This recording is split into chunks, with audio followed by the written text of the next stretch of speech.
Hey, it's me again, and I decided I'd do another one of these because, well, I beat the final boss in Dragon Quest IX, so I thought I'd give my thoughts on the story, at least because I kind of went over the rest of the parts of the game in the last video, but I think I'll just cover my thoughts from the point after you get all of the um, fix because that's where the story kind of unravels. Just starts. That's when all the puzzles of the pieces of the puzzle, whatever. I just failed that. Come together, and there you go.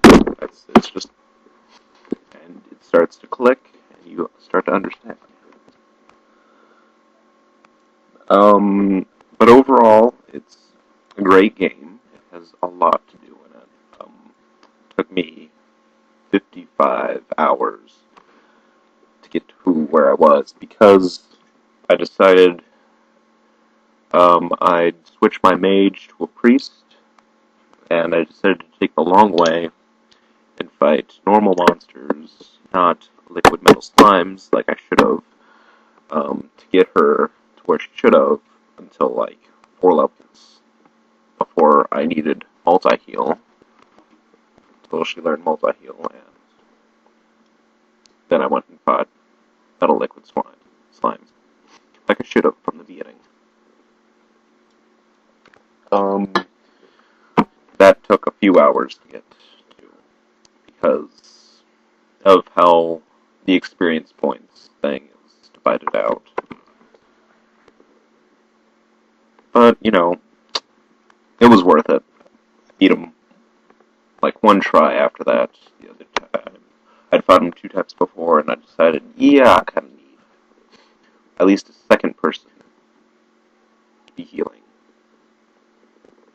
And multi-heal was the way to go, because then I just got at least 100 HP to every single one of my characters.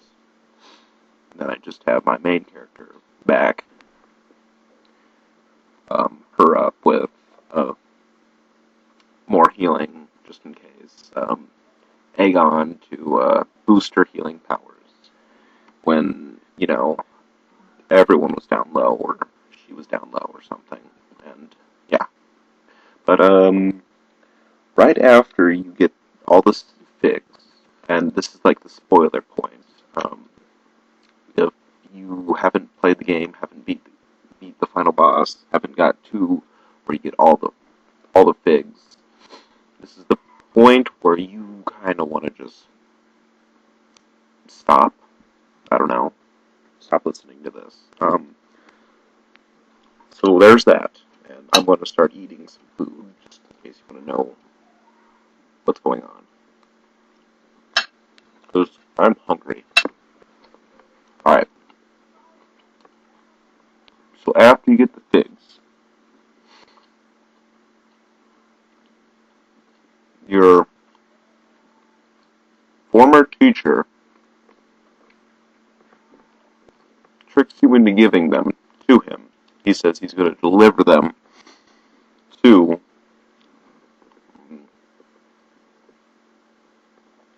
excuse me, to where they're supposed to go, and he makes it look like, well, I'm just going to say this.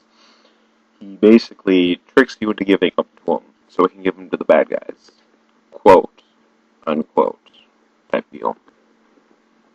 Um, and he basically knocks you out of the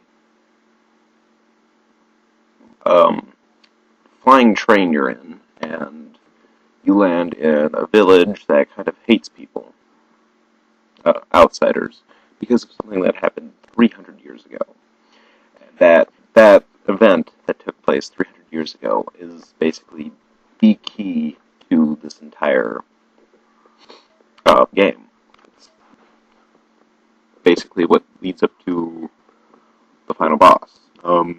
And basically you work because you have to, you want to meet someone that can help you take on this big dragon guy that is helping the bad guys.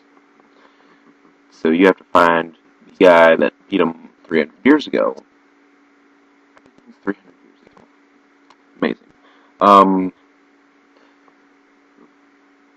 You need to get his help to be able to beat the other dragon. So after you pass through this town, they start to warm up on you because you do something for them. Well, no, wait.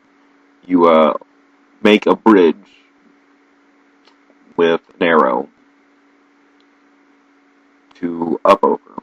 Upover is basically where this guy's living.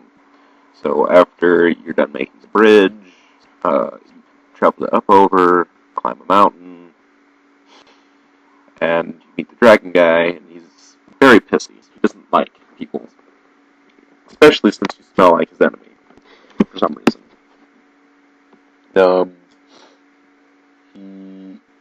Eventually he warms up to you because you give him booze. Booze makes everything better, of course. But after you give him booze, and he warms up to you, you get some pretty nice armor, and you fight the other dragon who kills your dragon, and you fall into an imprisonment camp, which is kind of like what the Nazis did with the Jews, basically working you to death for no reason, because they think you're mortal because you don't have wings or a halo. Otherwise, they'd be just zapping your energy out of you. So, but after you break out, you get this seal from the dragon that lets you go through security barriers. Pretty nifty. And you meet this guy, I want to call him 300-pound, all-muscle, black guy named Bubba, but his real name's not Bubba, but he's all muscle, and he could crush you. He warms up to you, and you guys decide, we're going to do something, we're going to break out. And so, everyone in the imprisonment camp basically confuses the guards, start fighting with them, and then you're sent off to beat the final boss. Now, at this point, you're technically, not the final boss, sorry, the boss there. Technically, you're all by yourself, but you can escape, because you were supposed to send your friends off before you met the dragon, for the second time, before you gave them the booze. So after doing that, you can get your friends back, and highly recommended, get your friends back. Did I mention getting your friends back? Because otherwise you're not going to take this guy down. So, but after you get your friends back, take them down, find out your guys are being energy zapped, and you rescue them, take them back to the observatory, and you find out that you tell the head guy, hey, my teacher kind of did something wrong, but he's got the figs. The head guy's got the figs somehow. Because apparently he gave them to him. Weird, right? Yeah. It explains itself later on. But you go to the realm of the Almighty, and there's no God guy up there. Instead, you meet his daughter, who's a tree that you've been watching over for a while. And you have to go defeat this empire. So, you do that. You storm in, you kill two of the guys that are protecting the king, you kill the king, and it's like, yay. Now you get to free more guys, and the last guy you rescue is this guy who's got you know, very bad view on gods and mortals. You can't take arms against him. He kills you, kind of. You come back to life. You always come back to life. And he kind of flies up to the realm of the Almighty. He takes it over because he can, because he's apparently stronger than blah blah blah, stronger than the Almighty himself. Yeah, right. So after that, you travel after him and you beat him once. Then he's like, no, you didn't, and flies back down. Well, flies down to another area, and he seals himself into this dark ball. And yeah, you chase after him. He sends his dragon buddy after you. He comes by, you kill him, and then you face the final boss. After killing the final boss, it's like, yay, but to kill him, you had to become mortal. That's the only way you could have taken arms against him. And so basically, your fairy friend that you met a long time ago in the game is sad because you can't see them anymore. If you're mortal, you can't see this train. Oh well. Right? She's kind of annoying too. But the guy's about to destroy the world, because that's what they all do. But this ghost stops him. What happened was 300 years ago. Um, he thought she turned against him and was going to give him to some bad guys, and